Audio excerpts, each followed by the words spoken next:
الشيطان الرجيم بسم الله الرحمن الرحيم السلام عليكم ورحمة الله وبركاته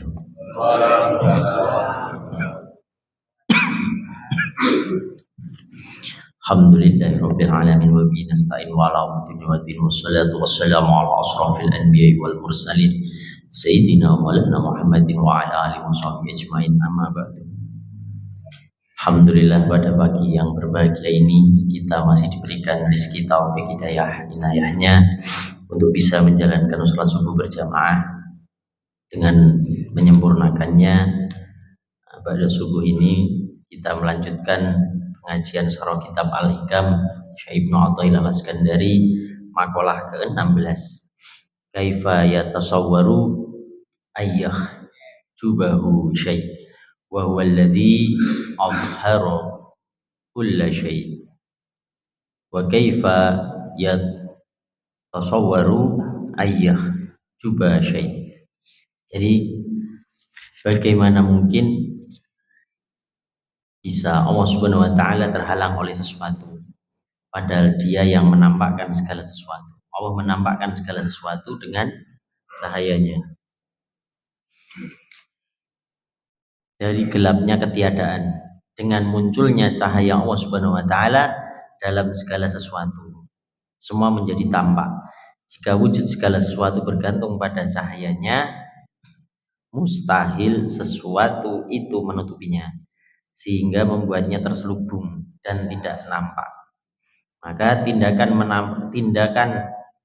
menampakkan, meniscayakan penampakan zat yang melakukannya.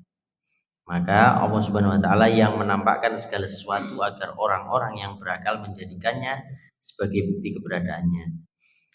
Maka di Quran surat Al-Fussilat ayat 53 dijelaskan diantaranya kami akan memperlihatkan kepada mereka tanda-tanda kekuasaan kami di segenap ufuk dan pada diri mereka sendiri sehingga jelaslah bagi mereka bahwa Al-Quran itu adalah benar. Dan apakah Allah Subhanahu wa taala tidak cukup bagi kamu bahwa sungguhnya Dia menyaksikan segala sesuatu. Nah, jadi di sini di syarah ini diantaranya apa? Keberadaan wujudnya Allah ini tidak bisa terhijab oleh segala sesuatu. Tapi bagaimana mungkin segala sesuatu itu bisa menutupinya? Nah, maka dari sifat 20 diantaranya yang pertama adalah wujud. Maka hakikat zatnya Allah ini tidak bisa dilihat oleh panca indera bukan karena Allah yang terhijab, tetapi diri kitalah yang hijabnya semakin tebal. Maka di antara makalah ini juga disarah yang lain, misalnya di makalahnya Syekh Abdul Qadir Al-Jilani itu dijabarkan penghijab yang tebal itu diantaranya adalah dua, qalbu yang mati atau gelap dengan qalbu yang silau akan dunia. Seandainya engkau tidak mempunyai keduanya, maka engkau bisa tadi syuhud, menyaksikannya. Maka kalau di kalimat syahadat yang pertama asyhadu alla ilaha illallah itu adalah saya bersaksi. Kalau dalam esensi bahasa secara lughawi, syuhud atau syahadat itu menyaksikan, itu berarti apa?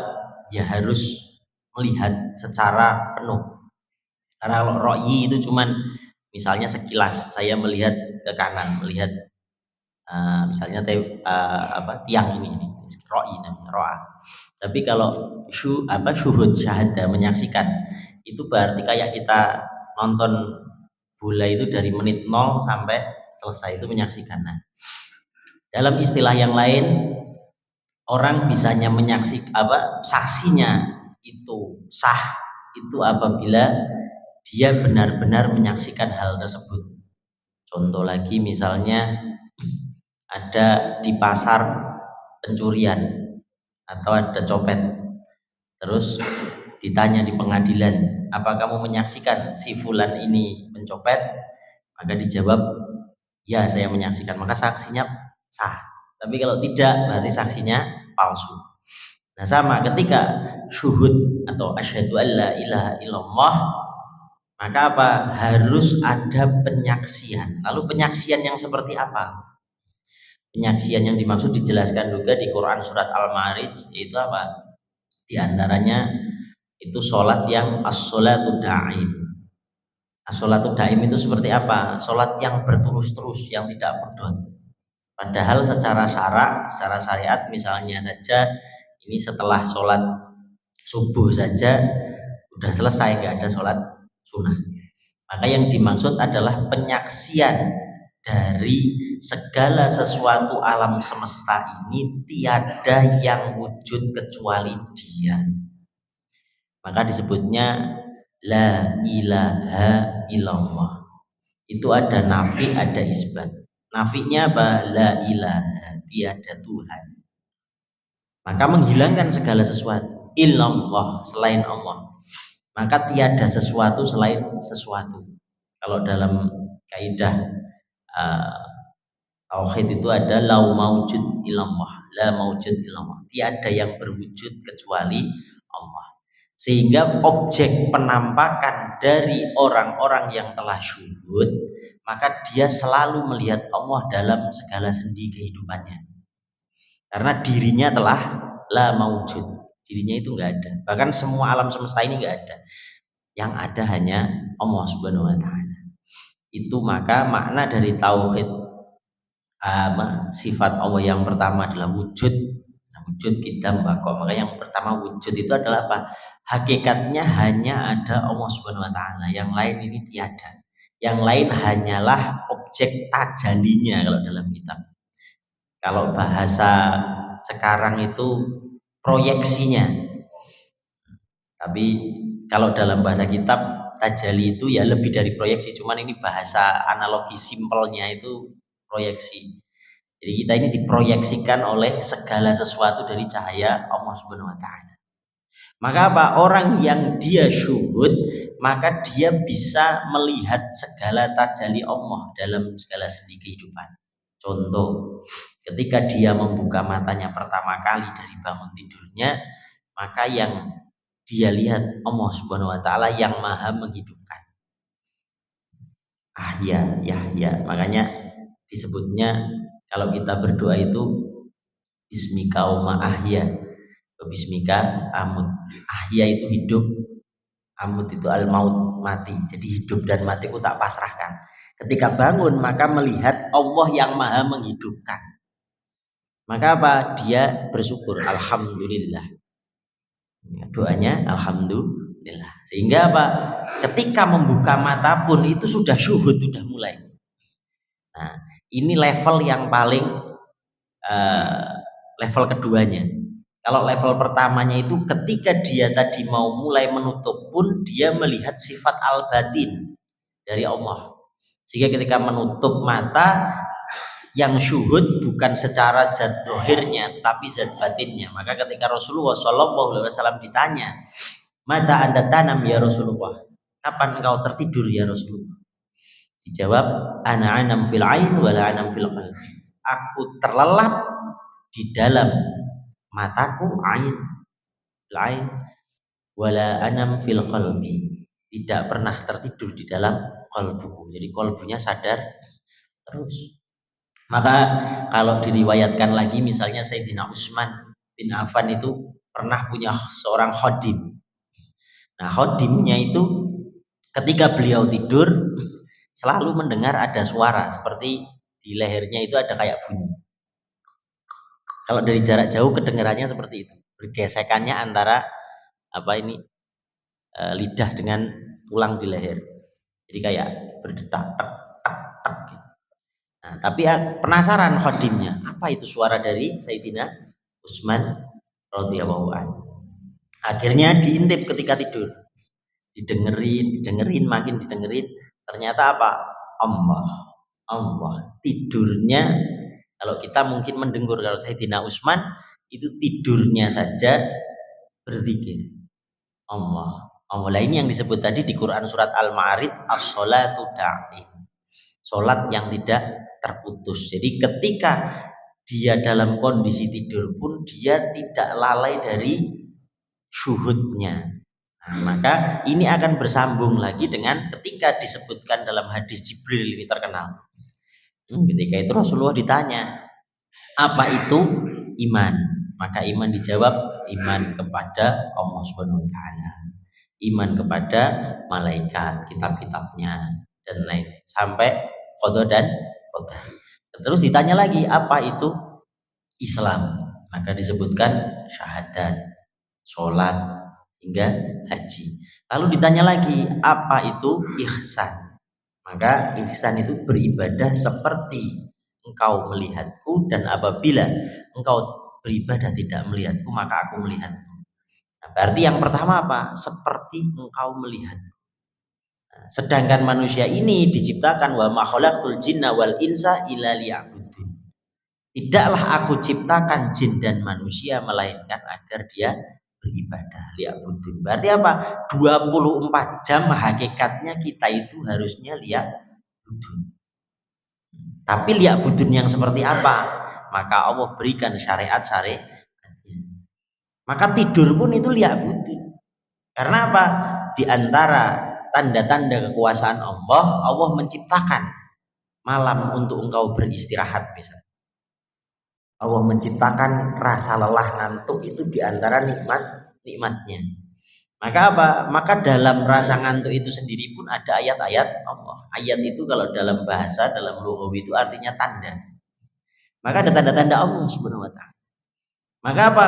Tidak mungkin ada tanda-tanda yang Allah kasih kecuali ada maknanya. Maka ketika kita tertidur atau bangun pun itu hakikatnya harus dalam kondisi liya'budun. Artinya apa? Tetap sebagai hambanya. Jadi tidak ada keakuan merasa aku atau merasa oh ini diriku, ini kekuatan, enggak ada.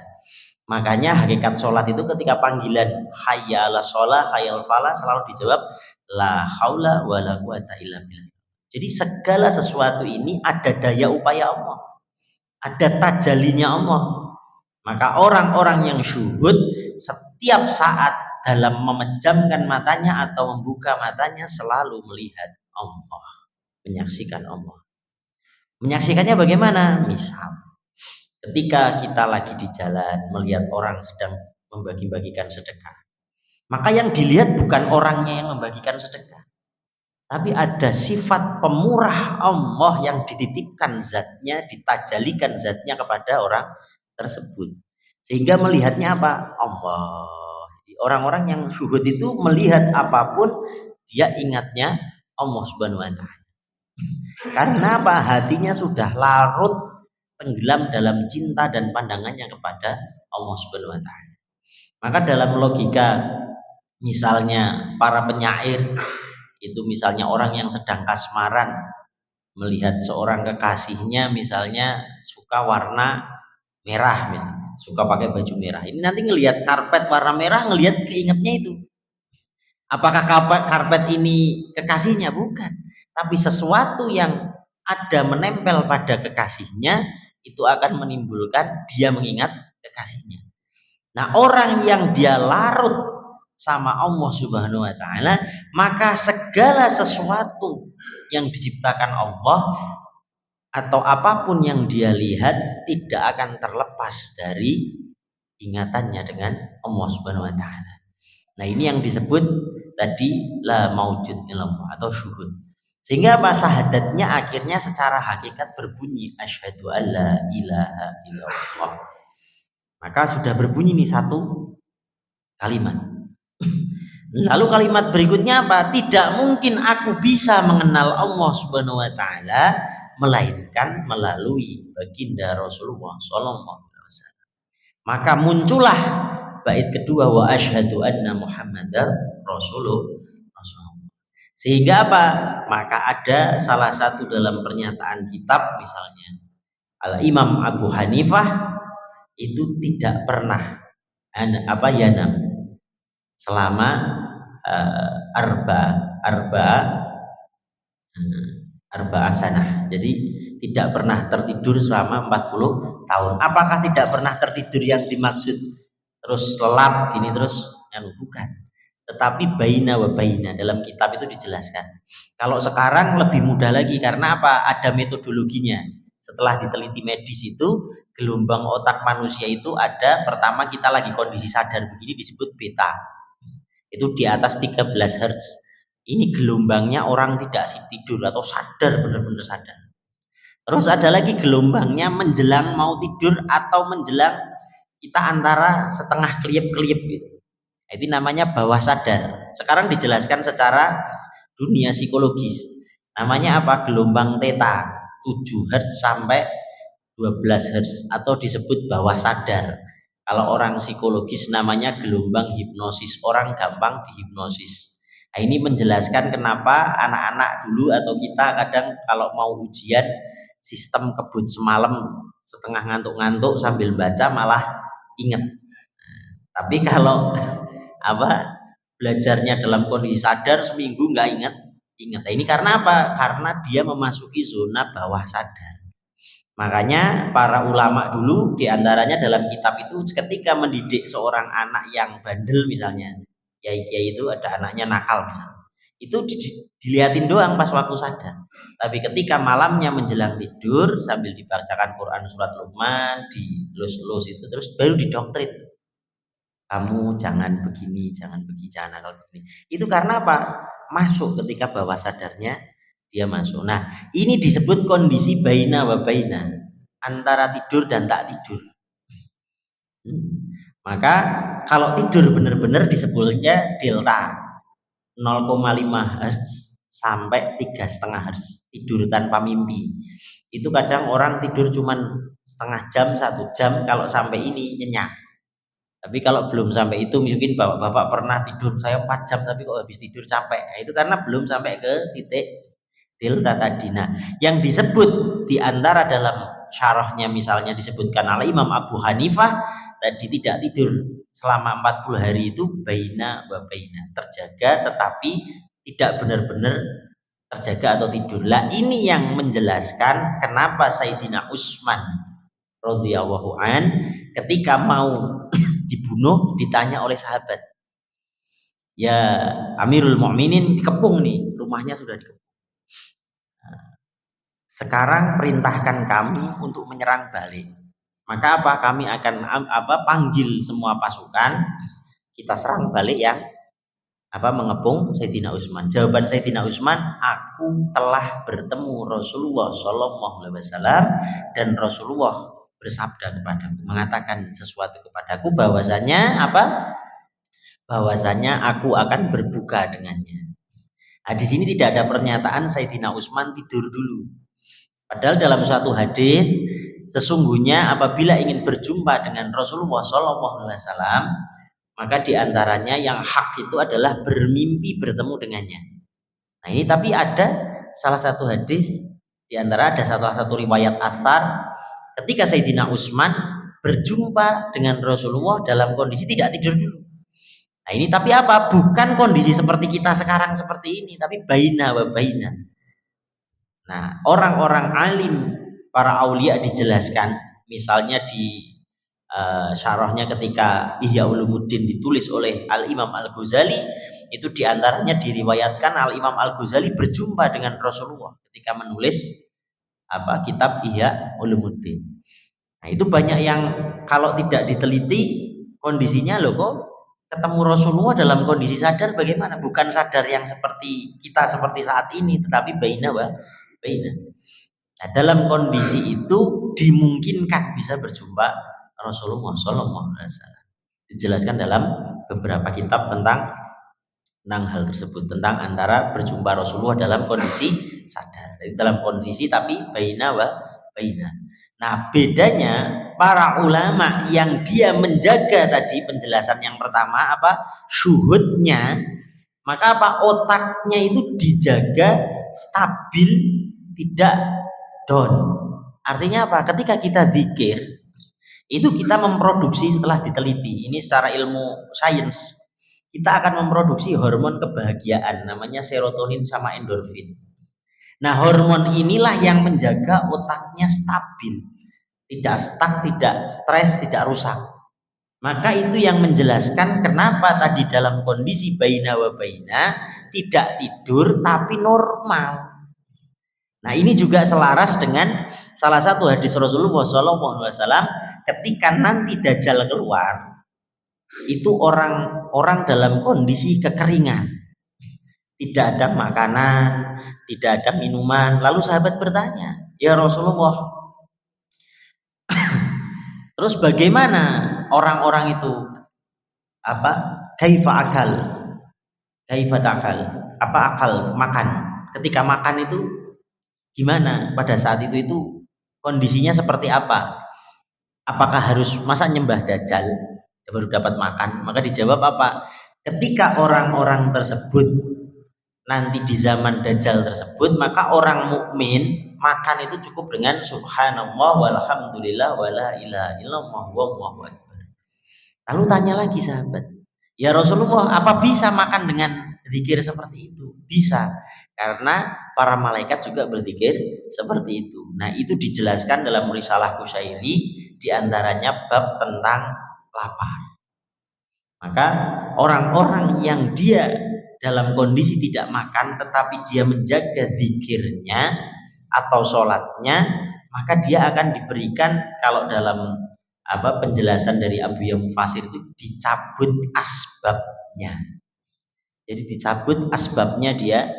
Kalau manusia normalnya, dia kalau makan kenyang, kalau mau hidup ya makan. Nah, ini orang-orang yang dia mau berzikir seperti itu, maka dicabut asbabnya. Contoh kasusnya lain di mana? Itu kalau di hadis Rasulullah tadi seperti itu, di akhir zaman. Kalau contoh yang sudah dijalani ya sama salah satu nabi kita. Siapa? Nabi wa Isa alaihissalam, diangkat 2000 tahun yang lalu sampai sekarang ini kondisinya kan tidak makan. Sampai nanti turun ketika Dajjal akhir zaman itu kan kondisinya tidak makan tapi sehat. Jadi ada penjelasan-penjelasan secara saintifik, ternyata kalau kita melakukan hal tersebut, siklus badan ini berubah total. Contohnya misalnya saya punya guru namanya Abu Ya Mufasir, beliau itu tahan nggak makan itu bisa sampai berhari-hari itu nggak makan. Suatu ketika ada yang tanya, seorang ustadz pas lagi sowan itu tanya, Abu Ya, kalau nggak makan itu kan kita butuh tenaga untuk sholat, untuk yang lain-lain. Itu bagaimana ya? Ini jawaban beliau terngiang-ngiang sampai sekarang. Saya pas lagi di sana. Kalau kamu masih meyakini bahwasannya yang membuat energi di dalam badanmu untuk sholat dan melakukan segala aktivitas itu dari makan, musyrik kamu. Karena itu hanya asbab. Nah, asbab itu bisa ditarik dan tidak ditarik, suka-suka Allah Subhanahu wa taala. Jadi jangan diyakini. Kalau kamu makan itu jadi seger, itu karena Allah. Jadi bukan karena itu. Buktinya apa? Di antaranya misalnya ketika kita berpuasa Ramadan dengan tidak berpuasa Ramadan. Ketika tidak berpuasa Ramadan, nanti jam 7, jam 8 itu kalau nggak makan udah, aduh, perutnya kok nggak nyaman. Tapi ketika puasa Ramadan, bahkan mungkin telat sahur, nggak makan sahur, tapi malamnya ketika habis tarawih sudah niat, saya besok mau puasa Ramadan. Itu sampai kadang jam 11 pun perutnya belum nagih. Artinya apa? Ini yang paling logika, standar orang awam saja. Nggak usah pakai yang skala tadi, yang orang-orang para aulia. Itu sudah kerasa beda. Niat itu sudah membawa beda sekali. Apalagi yang kelasnya sudah terlatih.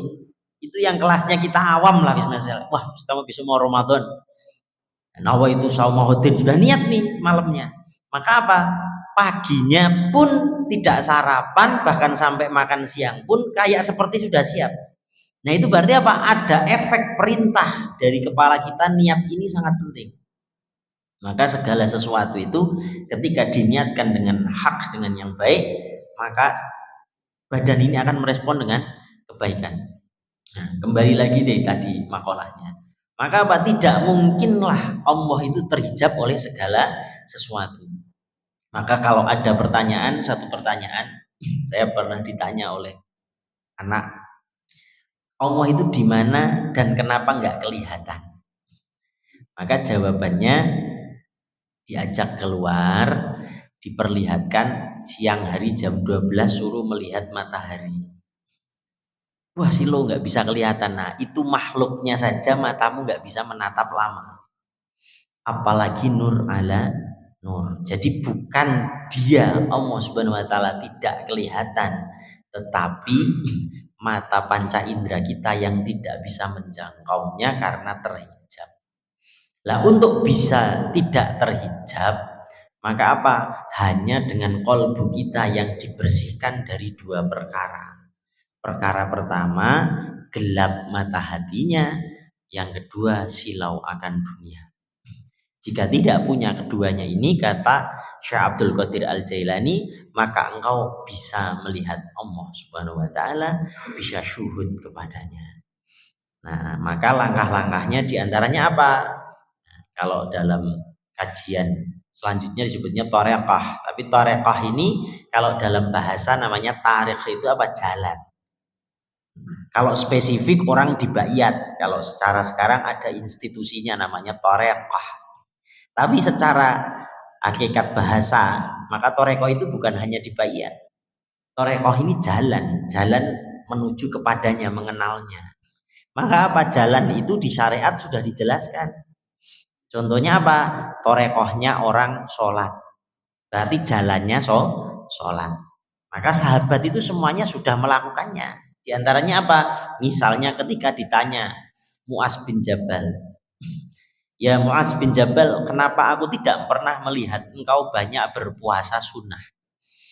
Misalnya Senin Kemis atau puasa Daud. Ini dijawab oleh beliau. Sesungguhnya ketika aku berpuasa sunnah, aku khawatir tenagaku untuk menghatamkan Al-Quran kurang.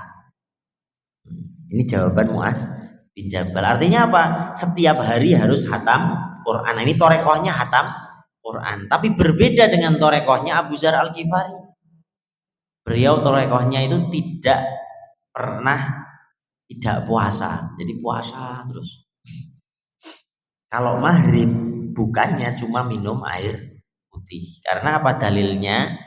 Berbukalah walaupun seteguk air. Jadi cuman seteguk air. Nah tapi kalau hari Jumat beliau makan pas bukanya apa? Hanya gandum satu.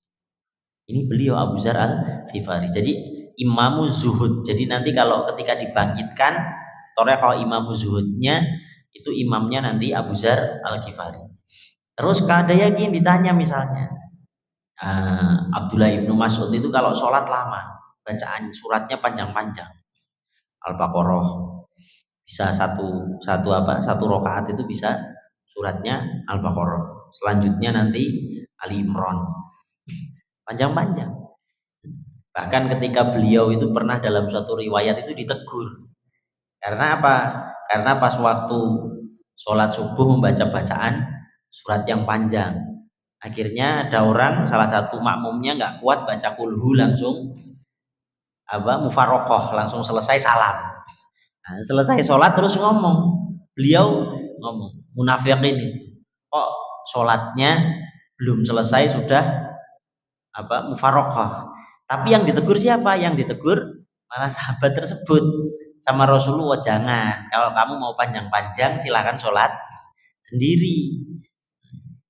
Karena apa? Dikhawatirkan makmumnya belum tentu kuat. Tapi torekohnya apa dari sini? Dari torekohnya suratnya panjang.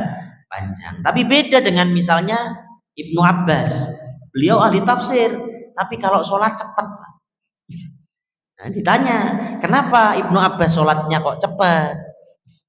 Dijawab, setan itu kalau mau goda itu prepare dulu, persiapan. Nah, setannya masih persiapan, saya sudah salam. Jadi belum digoda sudah selesai.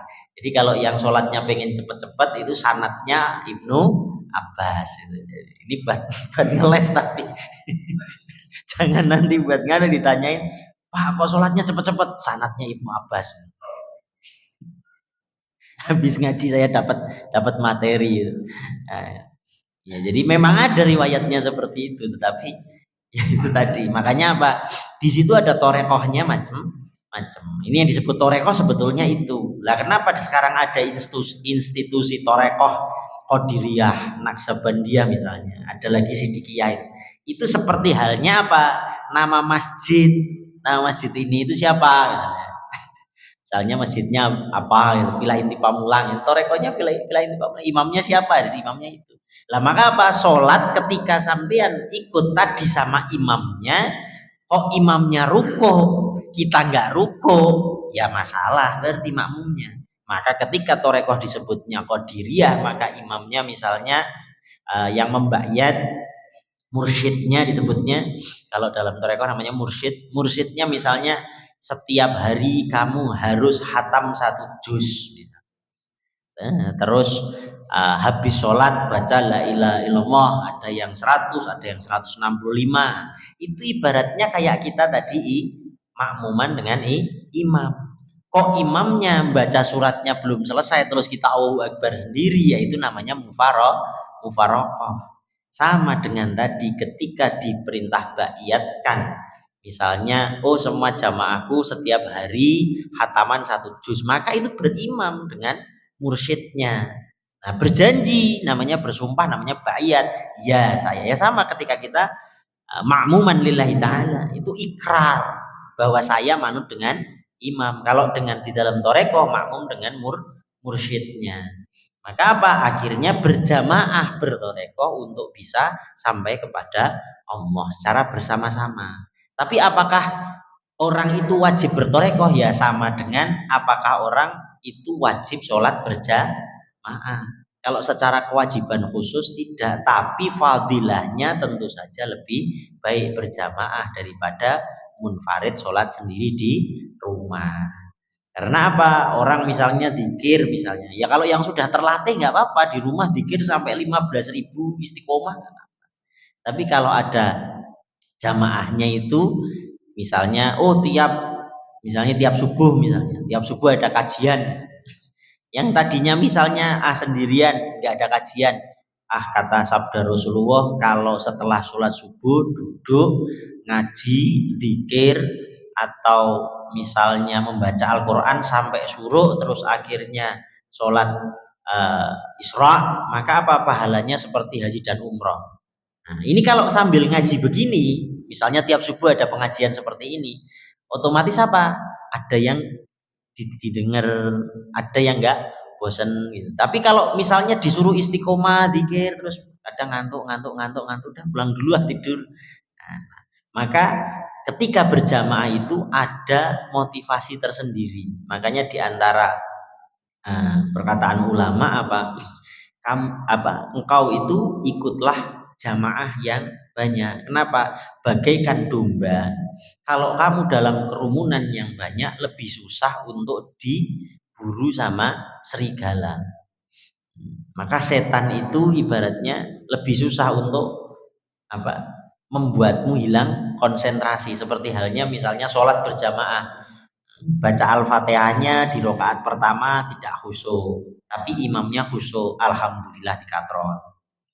Atau kebalikannya misalnya salah satu jamaah misalnya Al-Fatihahnya oke, terus tapi baca suratnya pas waktu baca surat agak ngantuk, kekatrol sama imamnya. Ibaratnya seperti itu. Seandainya hanya sholat sendiri, ya kan, di waktu subuh misalnya, terus pas baca Al-Fatihah dia ngantuk terus salah nyebut, sholatnya nggak sah. Nah, maka apa? Berjamaah itu lebih utama diantaranya seperti itu. Nah, maka apa? Ketika pun jalan tadi bertarekah atau entah itu dari zikirnya, entah itu dari puasanya, maka ketika ada guru yang membimbingnya untuk secara jamaah, kalau dalam institusi disebutnya tarekah, nah, maka itu mempermudah untuk tadi wa ma khalaqtul jinna wal insa illa liya'budun. Liya'budun dalam tafsir Ibnu Katsir bil ma'na liya'rifun, mengenalnya. Maka tujuan hakikat kita ini hidup untuk mengenalnya. Maka dalam hadis qudsi disebutkan lagi apa? Tidaklah aku menciptakan segala sesuatu ini agar aku dikenal. Nah, maka itu menjelaskan ketika ada orang tanya, kenapa Allah itu ciptakan iblis? Kenapa Allah ciptakan orang baik? Allah ciptakan orang jahat? Kenapa Allah ciptakan surga? Kenapa Allah ciptakan neraka? Jawabannya agar aku dikenal. Kenapa misalnya di Al-Quran ada lagi ketika malaikat bertanya, ketika semua ini manusia akan diciptakan, sesungguhnya kami ini kan selalu bertasbih kepadamu. Maka jawabannya adalah agar dikenal. Karena kalau sesuatu tidak ada pembandingnya, tidak bisa dikenal. Contoh, misalnya tiap hari bapak-bapak, ibu-ibu makannya ayam terus. Nanti ayam itu enak enggak? Enggak enak juga enggak. Atau orang yang kenapa Nabi Adam itu diturunkan dulu dari surga ke dunia agar bisa menikmati surga. Karena kalau di surga terus enggak nikmat. Seperti maka disebutkan dalam kitab At-Tajaliyat karya Ibnu Arabi, itu kenapa Allah menjauhkan Adam dari surga itu justru agar bisa membaca ma'rifatnya. Contoh misalnya ini ada tulisan, kalau kita dekatkan nggak bisa baca, maka ketika dijauhkan dia bisa baca. Tapi endingnya al-awalu wal al-akhiru inna lillahi wa inna ilaihi rajiun, darinya kembali kepadanya. Maka kita ketika dijauhkan di al-ardi, di dunia, untuk kembali kepadanya, maka disebutnya dalam kalimat yang lain mencari jalan pulang, roji'un. Maka orang-orang yang sudah menemukan jalan pulang, dia tidak takut dengan kepulangannya. Ini istilahnya apa? Orang mukmin tidak takut mati, tapi tidak cari mati.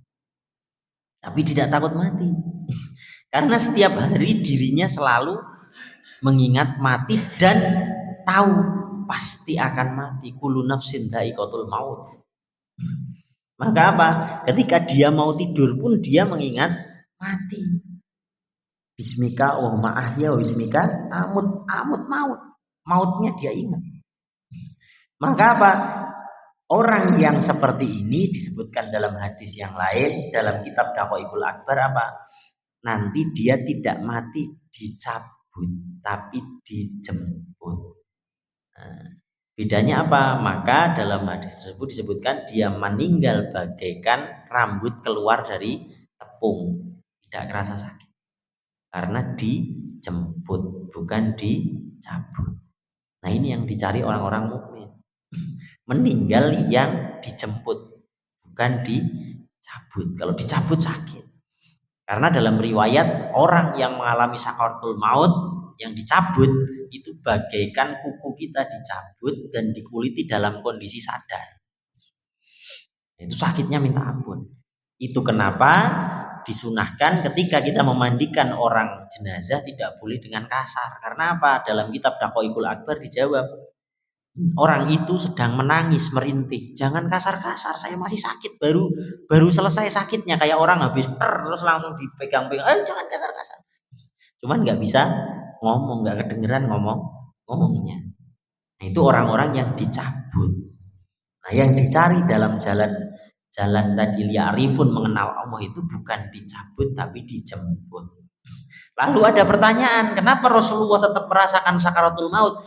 Bukan karena Rasulullah itu sebetulnya sakit itu diberikan sakaratul maut, tapi apa? Rasulullah berdoa, ya Rob, sebagian besar dari sakaratul maut umatku berikanlah kepada. Seandainya tidak ada doa itu ya sama, nggak ada rasa sakit. Tapi karena Rasulullah SAW berdoa, meminta, jadi sakaratul maut yang dibebankan sama umat-umatnya ini sudah diambil sama Rasulullah. Ini saking cintanya. Kalau kita kurang bersolawat ini agak kurang ajar, itu begitu kan. Karena apa? Rasulullah sudah cintanya kepada hambanya, kepada umat-umatnya seperti ini. Masuk yo gak ada efek timbal balik, setrume itu nggak nyambung, itu kan kurang ajar itu. Makanya apa? Makanya di dalam riwayat ketika Isra Mi'raj saja ada salah satu malaikat itu. Ketika Rasulullah lewat dalam Isra Mi'raj itu tidak menyapanya, mungkin telat menyapa. Itu Allah langsung patahkan sayap-sayapnya. Jadi apalagi kita kok sampai berdoa aja lupa nggak sholawat, itu nggak akan dikabul. Buktinya apa? Dalam satu riwayat Ketika Nabi wa Adam alaihissalam berdoa, Rabbana ya Rabbana dzalamna anfusana wa illam taghfir lana wa tarhamna lanakunanna minal khasirin, 400 tahun tidak ngangkat doanya. Sampai akhirnya beliau ingat, saya bertawasul kepada Sayyidina Maulana Muhammadin sallallahu alaihi wasallam, Allahumma sholli ala Sayyidina Muhammad wa ala Sayyidina Muhammad. Hanya sekali membaca itu langsung Allah jawab, ya Adam, kenapa engkau tiba-tiba mengucapkan kalimat itu? Ya Rob, sesungguhnya ketika aku membuka mataku, pertama kali engkau ciptakan aku, ditiupkan ruh, maka aku melihat di lauful mahfuzmu ada 2, di arsimu ada 2 kalimah, ada 2, yaitu apa? Di kanan ada Allah, di sebelah kiri ada tulisan Muhammad. Jadi kalau misalnya di masjid ada kanan kiri, itu dalilnya di situ. Maka di arsy itu ada tulisan itu. Maka apa? Aku bersolawat kepada, bertawasul kepada, berwasilah kepada nama tersebut. Karena tidak mungkin sesuatu nama disandingkan melainkan ada keistimewaannya. Maka Allah berfirman, Allah memberitahu kepada Sayyidina Adam alaihissalam, sesungguhnya Adam itu adalah nanti dari apa? Keturunanmu, Nabi akhir zaman. Dia kekasihku, dan karena dialah segala sesuatu ini aku ciptakan. Maka apa? Karena engkau bertawasul kepadanya, aku angkat semua kesalahan. Artinya apa? Doa kalau tanpa sholawat gak akan nyampe. Itu kenapa ketika kita sholat pun di atahiyatnya pasti ada sholawat. Karena maka ketemu lagi tadi, asyhadu alla ilaha illallah wa asyhadu anna muhammadar rasulullah. Maka ketika kita sholawat pun di akhir itu assalamualaikum. Kalau dalam bahasa Arab artinya mukhatab. Mukhatab itu apa? Berbicara dengan pihak kedua, berarti ada di depannya. Kalau assalamualaihi berarti pihaknya nggak kelihatan. Makanya Allahumma sholli ala Sayyidina Muhammad wa ala alihi Sayyidina Muhammad, dan keluarganya beserta keluarganya ini apa? Nggak kelihatan. Tapi kalau assalamualaikum berarti ada di hadapan. Maka disebutnya dalam tafsir An-Nasaiburi itu ada, sholat itu as-sholatu mi'rajul mu'minin.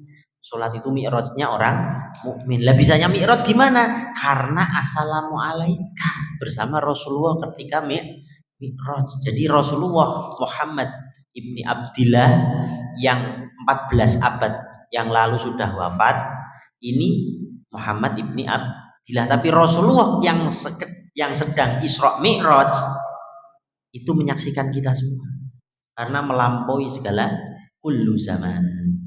Nah, maka ketika kita sholat assalamualaikum ini Rasulullah yang Mi'raj itu, sehingga apa? Akhirnya terjadinya as-sholatu mi'rajul mu'minin. Maka mi'rajnya orang mukmin secara qalbinya, sehingga bisa apa? Bisa ihsan melihat Allah subhanahu wa ta'ala, syuhud. Baru akhirnya syahadatnya bisa terimplementasikan dengan sholatnya. Sholatnya melihat Allah selalu, dalam luar sholatnya dia melihat Allah. Maka segala perbuatan keji dan mungkar tidak bisa dia, namanya bisa dia tinggalkan. Maka inilah yang disebut sholat mencegah perbuatan keji dan mungkar. Wallahu a'lam bishawab. Udah masuk suruh ini? Belum. Jam 5.34. Oh. Udah. Ada pertanyaan mungkin? Ada pertanyaan? Sudah ngantuk? Maka menurut ahli syuhud, Allah subhanahu wa ta'ala tampak pada segala sesuatu dengan penampakan zatnya. Sementara itu menurut ahli hijab, dia tampak pada segala sesuatu dengan penampakan sifat dan asma'nya. Segala sesuatu hanyalah objek penampakannya dari makna-makna asma' dan sifatnya. Pada benda atau orang yang mulia, tampaklah sifat maha mulia al-aziz miliknya, dan pada benda atau orang yang hina terlihat sifat maha menghinakan al-mudillu miliknya. Nah, maka ketika misalnya ini orang yang masih terhijab masih melihat ada makhluknya. Ada pertanyaan? Mungkin. Nah, jadi misalnya melihat orang dia berbuat maksiat, maka itu pun masih melihatnya apa? Allah lagi dengan sifatnya apa? Al-mudillu, yang maha menyesatkan. Jadi maka setiap kita membuka mata, ketemu siapapun yang dilihat, ketemu apapun, siapapun yang dilihat hanya Allah Subhanahu wa taala. Sehingga apa? Ketika kita dizolimi orang, maka yang melihat apa? Orang itu bisa mendolimi kita. Karena apa? Diizinkan Allah. Akhirnya apa? Nggak bisa marah. Ya sudahlah, ridho. Wong yang mengizinkan Allah. Sesuatu yang diizinkan Allah tidaklah tidak baik, pasti baik. Berarti orang ini zolimin saya pun pasti ada maksud baiknya. Akhirnya apa? Bisa lapang terima. Tapi orang yang tidak mengenal Allah ketika dizolimi, awas ya, saya akan balas ini. Gimana caranya? Itu orang yang terhijab. Tapi kalau orang yang dia tidak terhijab atau bisa syuhud kepada Allah ketika dizolimi atau mendapatkan perilaku buruk, dia melihatnya Allah Subhanahu wa taala.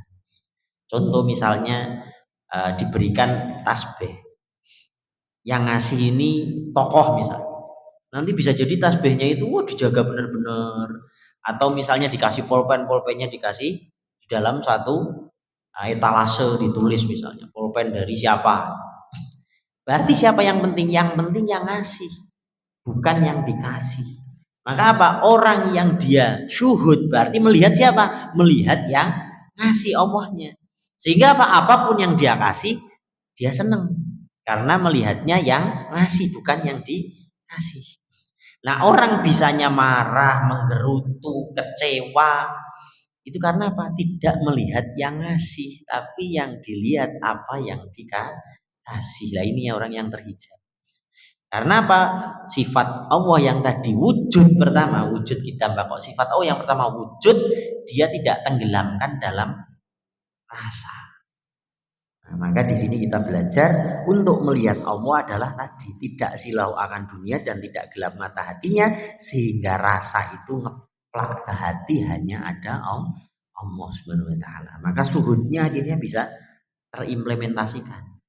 Tapi sebaliknya, ketika kita mau mendolimi orang atau mau berbuat jahat atau mau berbuat buruk, yang dilihat Allah Subhanahu wa taala. Maka apa? Saya mau dolim sama Allah, berani banget mau dolim sama Allah. Maka apa?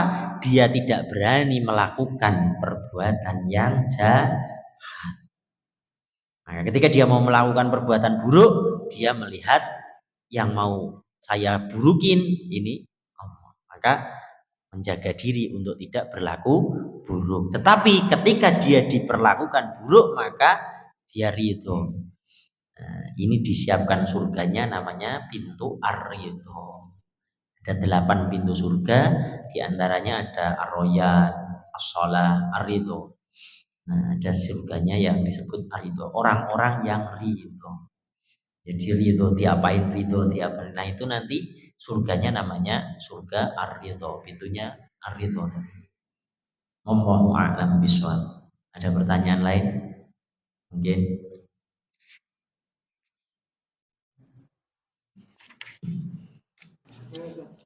jam ada. Sudah selesai malam. Ini ada.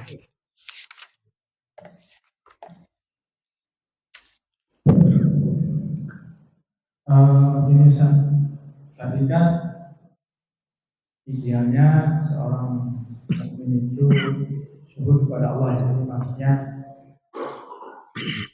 dalam tataran hari ini mungkin hadir di sini kita jadi tahu, tapi kan dalam prakteknya itu kan orang bisa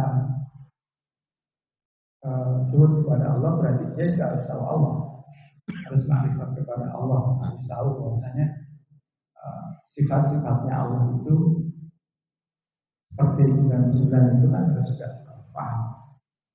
Tapi memang tadi hijab tadi yang membuat kita itu kadang-kadang itu ya kalau masih di masjid sih karena ya positif mungkin ya, jadi semuanya sih asik-asik aja gitu. Tapi kalau saya keluar dari masjid, keluar dari taklim, keluar dari ini kan ya misalkan kita bermuamalah terutama itu atau bicara duit tuh, waduh, udah ada istilah kan saudara aja nggak kenal gitu.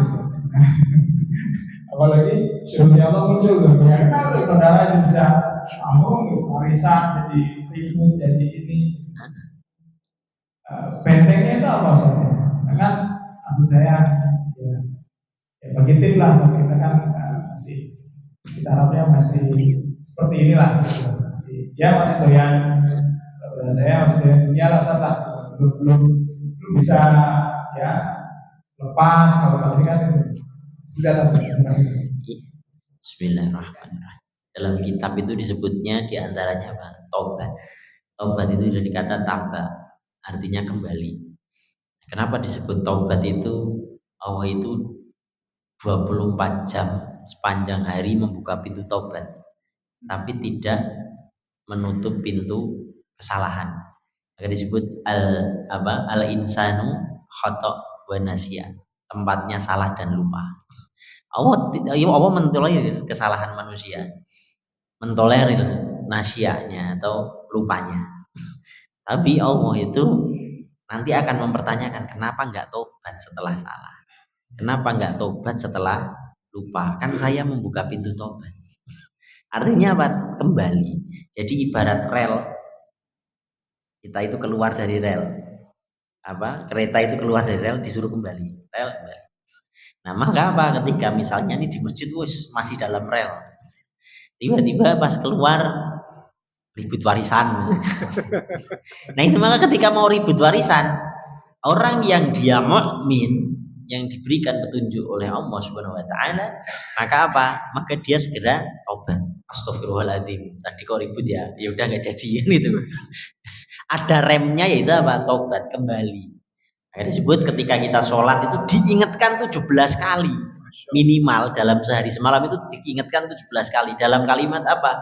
Ihdina sirotol mustaqim. Tunjukkanlah saya jalan yang lurus. Artinya apa? Artinya kita ini terus minta petunjuk, bukan kita merasa lurus. Karena bukan ana sirotol mustaqim, tapi ihdina sirotol mustaqim. Jadi masih kadang keselio lagi, balik lagi. Keselio lagi, balik lagi. Kenapa kalimatnya ihdina sirotol mustaqim? Karena Allah tahu bahwa kamu sering melenceng. Maka apa? Cari jalan lagi lurus, cari jalan lagi lurus. Kayak rel itu bengkok sini balik lagi, bengkok sini balik lagi. Yang penting tujuannya terus kepada apa? Innalillahi wa inna ilaihi rojiun. Darinya kembali ke nya. Nyanya siapa? Roja. Kembali jalan ulang. Karena kalau tidak sampai kepada roja'a roji'un, tidak sampai al-awalu wal akhiru, tersesat.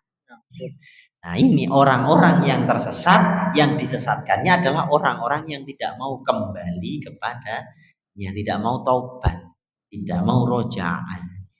Akhirnya apa? Nyasar ketika di alam barzah pun sudah disebut alam kegelapan. Karena apa? Tidak bisa kembali kepadanya. Nyanya siapa? Nur ala nur, cahaya di atas cahaya. Orang yang kembali kepada nurnya di alam yang paling gelap pun dia akan ketemu dengan cahaya. Jadi nggak akan tersesat. Maka ada istilah lain, dalil lain, al-ilmu nurun. Ilmu itu cahaya. Maka kamu harus mendekat dengan ilmu itu. Sumber-sumber ilmu mana? Ya majelis, ya berjumpa orang alim. Maka apa? Syairnya Sunan Bonang diantaranya apa? Tombo ati 5 perkara. Nah itu sering-seringlah dengan 5 perkara itu. Biar apa? Teringat dengan taubat. Kembali lagi. Salah punya teman soleh, jangan gitu bro, salah. Oh yo, kan gitu. Tapi kalau nggak ada teman yang soleh, udah salah tambah salah. Oh bagus bro. Itu harusnya kamu begitu, malah begitu. Oh ini saya lagi ribut warisan. Oh iya benar itu. Kamu dapatnya harusnya lebih banyak, malah disupport malahan. Tapi kalau temennya soleh jangan. Nah, minimal begitu karena teman soleh. Oh, apalagi kalau hatinya gundah, saya itu lagi gundah nih rebutan warisan. Balik ke Quran. Atau Mbak Ati dibaca sambil ditadaburi. Pertama ditafakuri, dipikir. Ayatnya apa ya? Setelah itu ditadaburi. Bedanya apa? Kalau tafakur itu ujungnya adalah ilmu saja. Nah, ilmunya yang akan mentadaburi. Makanya apa? Allah Subhanahu wa taala itu berfirman dalam hadis qudsi, janganlah engkau mencari zatku. Janganlah engkau memikirkan zatku. Fikir itu tafakkur, itu fikir. Maka apa? Janganlah engkau memikirkan zatku, tetapi pikirkanlah zat-zat makhlukku niscaya engkau semuanya kembali kepadaku. Nah, ini tafakkur. Jadi zat Allah nggak akan kejangkau pakai pikiran. Tapi kalau tadabbur bisa. Maka tadabbur letaknya di mana? Di sini. Maka tafakur di sini setelah diolah jadi ilmu, ilmunya yang mengangkat, yang akan mentadaburi isi Al-Quran sehingga sampai kepada busul, sampai kepada syuhud. Nah, itu tadabbur. Maka bedanya tadabbur dengan tafakur di sini. Maka apa? Tombo hati 5 perkaranya diantaranya itu tadi, ketemu orang soleh, terus banyak-banyak di majelis, menghidupkan malam, karena malamnya hidup, sholat malam, merenung. Iya ya, saya tadi rebutan warisannya, gitu, inget, taubat lagi. Tapi gak pernah sholat malam, gak ketemu orang soleh, gak pernah mentadaburi Al-Quran. Ya udah bablas. Tapi kalau ada minimal 5 perkara tadi, ya, akhirnya apa? Sering diingatkan, baru salah direnungkan malamnya, habis sholat malam, oh iya ya salah, gitu. Nah, itu diantaranya itu resep-resepnya dari para ulama. Wallahu a'lam bishawab. Ada pertanyaan lain? Kalau nggak ada, kita tutup dulu. Allahul muwaffiq aqwamit thoriq. Wabillahi taufiq wal hidayah. Wassalamualaikum warahmatullahi wabarakatuh.